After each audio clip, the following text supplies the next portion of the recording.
Bonjour à toutes et à tous et ravi de vous retrouver pour un nouveau rendez-vous d'Alternative. Alternative, un rendez-vous, vous le savez maintenant, hebdomadaire pour décrypter les grands enjeux internationaux en partenariat avec l'Université internationale de Rabat. Chaque semaine, nous vous offrons une analyse approfondie sur des sujets pluridisciplinaires avec des chercheurs spécialisés, en clair, un décryptage alternatif vu du Maroc. Au cœur de l'actualité internationale et africaine, l'ouverture de la 77e session de l'Assemblée générale de l'ONU à New York. Plusieurs défis y sont exposés, la crise économique mondiale, mais aussi et surtout les changements climatiques qui impactent les pays sans distinction. Alors à cette occasion, le chef du gouvernement marocain a appelé à une mobilisation collective pour faire face à ces transformations inévitables.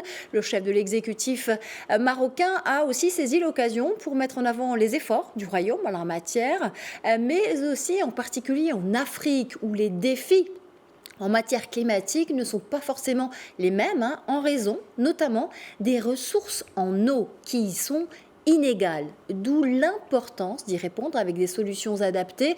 Nous le verrons, un défi intimement lié au secteur agricole et à son pendant naturel qui est celui de la raréfaction de l'eau. Des problématiques vitales dont se saisissent les pays et qui engendrent des réflexions et des actions prioritaires. Le Centre de compétences en changement climatique fait partie de ces organismes dédiés et spécialisés qui mènent ces actions. Sa directrice générale, Raja Chafil, est avec nous pour en parler justement. Bonjour et bienvenue. Bonjour et merci pour l'invitation. Alors la problématique des changements climatiques appelle donc, on l'a vu, à des solutions urgentes et surtout le concours de toutes les parties prenantes. Dans ce cadre, le Maroc compte entre autres sur votre action qui s'inscrit dans cette action multilatérale initiée au sein des Nations Unies. Parlez-nous d'abord des missions et des actions de ce qu'on appelle le centre du 4C. En fait, le Centre de compétences en changement climatique, le 4C Maroc, a été créé à l'aube de la COP 21, déjà avant la COP 22 de Marrakech. Donc, à l'aube de la COP 21, donc, les partenaires les plus concernés par la problématique des changements climatiques au Maroc donc, ont commencé à réfléchir sur comment mettre en place une structure d'excellence dédiée à l'appui aux politiques climat. Alors, c'est en 2016 en fait que ce centre avait vu le jour, donc quelques mois juste avant la COP 22 de Marrakech. Et en fait, l'idée, c'est de mettre en place une structure capable de soutenir les politiques de lutte contre les changements climatiques au Maroc et en Afrique. Et en fait, notre modèle institutionnel est très novateur, puisque nous avons en notre sein une quarantaine de membres. On a des membres qui viennent du gouvernement, donc on a 17 ministères qui sont membres du Centre 4C Maroc. On a le secteur privé avec, par exemple, la CGEM, les cimentiers, la Fédération de l'énergie, etc. On a les ONG, avec à leur tête la Fondation Mohamed VI pour la protection de l'environnement. Et on a également comme membres toutes les institutions marocaines qui ont un lien avec la lutte contre les changements climatiques, comme le MAZEN, l'IRESEN, la SIE, l'Agence de l'efficacité énergétique, etc. Et l'idée était non seulement donc de créer ce centre pour apporter son appui donc au gouvernement du Maroc et à toutes les entités concernées par la lutte contre la problématique des changements climatiques au Maroc, mais aussi et surtout pour apporter le même appui à tous les pays africains sur haute instruction de Sa Majesté le Roi, que Dieu l'assiste. Et donc, comment nous agissons? Nous agissons en fait de plusieurs façons. D'une part, à travers le renforcement des compétences. Quand on dit renforcement des compétences, c'est vraiment renforcement des compétences dans le sens le plus large et pour tous les acteurs concernés, à commencer par les acteurs des territoires. Nous organisons beaucoup d'ateliers de réflexion, par exemple dans les régions et dans les villes, pour justement parler avec les acteurs des territoires sur justement la question de comment prendre en compte la problématique des changements climatiques dans les politiques de développement. Nous partons par exemple d'exemples concrets comme les anciens PDR, donc les plans de développement régionaux, et nous essayons de réfléchir avec eux comment est-ce qu'on pourrait mieux faire justement pour mieux tenir compte des problématiques qu'on vit au Maroc, comme la préservation des ressources en eau, la préservation des ressources naturelles, etc. Alors, on va parler, si vous le voulez bien, justement de cette préservation de ressources en eau, parce que dans ce contexte de changement climatique, s'il y a bien une urgence au Maroc et en Afrique, c'est évidemment celle de la rareté de l'eau. Quelle évaluation faites-vous aujourd'hui de cette raréfaction de cette eau précieuse sur notre continent? Une évaluation qui, je pense, est disparate. Vous aviez parlé tout à l'heure d'apporter le même appui aux pays africains, sauf que les ressources et les analyses et les besoins sont disparates. Bien sûr, ce qui est tout à fait normal, mais la problématique des ressources en eau, il faut dire que nous la vivons depuis plus d'une vingtaine d'années, même si cette année, elle se pose avec beaucoup plus d'acuité, non seulement au Maroc, mais sur tout le continent africain et même dans les pays européens et d'autres parties du monde. Donc, ce n'est plus le propre, en fait, de l'Afrique toute seule.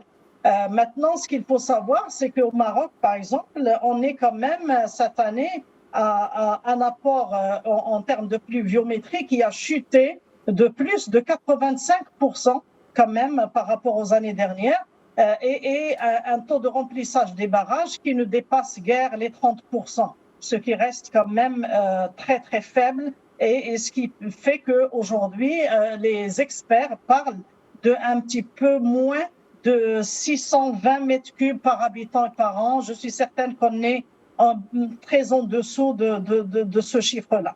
Alors maintenant, en Afrique, la situation est à peu près similaire dans la majeure partie du continent.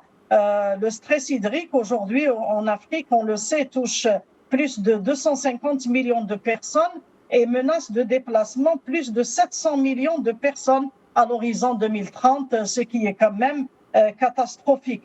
Alors, quand on sait maintenant qu'en Afrique, près de 13 millions de personnes souffrent de faim sévère et que plus de 58 millions de personnes en Afrique sont en situation d'insécurité alimentaire, on peut se demander où allons-nous avec cette crise de l'eau qui ne fera qu'exacerber justement cette situation de pénurie alimentaire et d'insécurité alimentaire.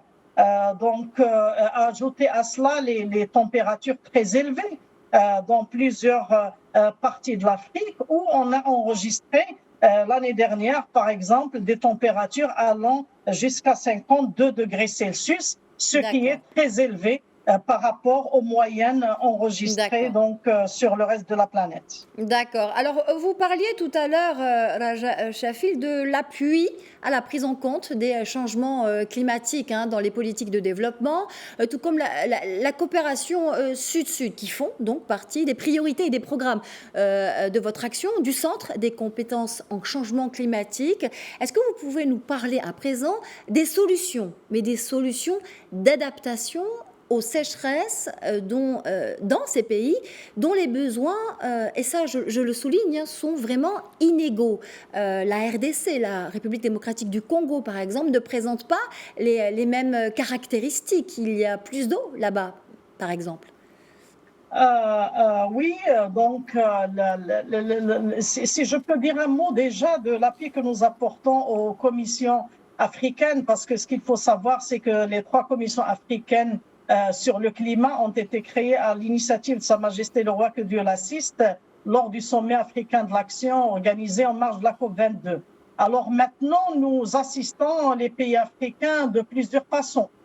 D'une part, en créant des fonds climat dédiés pour financer les actions d'adaptation et d'atténuation, mais surtout d'adaptation aux impacts néfastes des changements climatiques. C'est ainsi, par exemple, que le 4C Maroc a œuvré et a apporté son soutien technique et financier à la Commission climat du bassin du Congo pour la création du Fonds bleu du bassin du Congo, qui est maintenant une réalité sur le terrain, et également à la Commission climat du Sahel, en les appuyant sur le plan technique et financier pour créer le Fonds climat du Sahel. Alors ces fonds dédiés, comme on le sait, parce que la finance climat, c'est le nerf de la guerre et tout le monde vous le dira.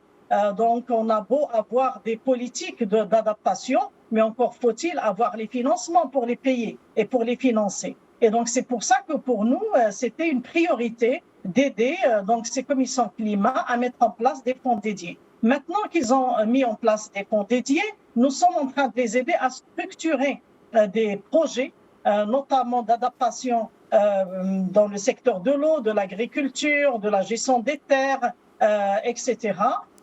On est en train de les aider à structurer ces projets pour qu'ils aient plus de chances de pouvoir bénéficier de la finance climat. Aujourd'hui, comme vous l'avez si bien dit, les pays africains, ils sont dans des situations différentes. Il y en a qui ont beaucoup plus de forêts, et il y en a qui n'ont pas de forêt du tout, il y en a qui ont beaucoup plus de ressources en eau, il y en a qui ont moins, etc. Et c'est pour ça que chaque pays devra justement adapter ses plans d'adaptation à sa propre situation, en fait, et à ses propres besoins.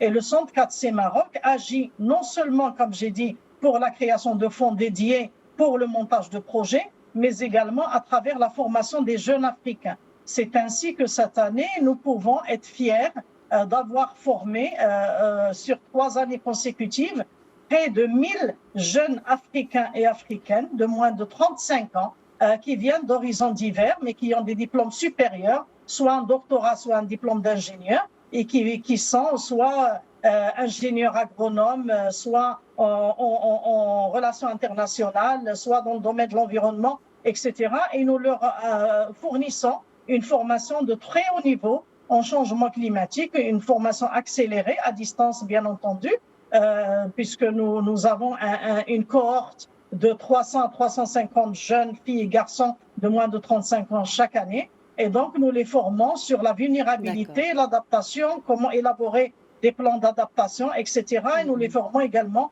sur la finance climat afin de développer une pépinière de jeunes experts africains capables de soutenir leur pays dans leur politique climat. Merci beaucoup, Raja Chafil, pour toutes ces précisions précieuses, justement, et ce projet stratégique de former cette pépinière d'experts africains, justement, qui sont sur le terrain à même d'adapter toutes ces disparités et ces besoins inégaux sur notre continent. Merci infiniment. C'était très intéressant. Je rappelle que vous êtes directrice générale du Centre des compétences en changement climatique au Maroc. Merci à vous. Merci à vous. Merci. Voilà, c'est la fin d'Alternative. Je vous dis à la semaine prochaine.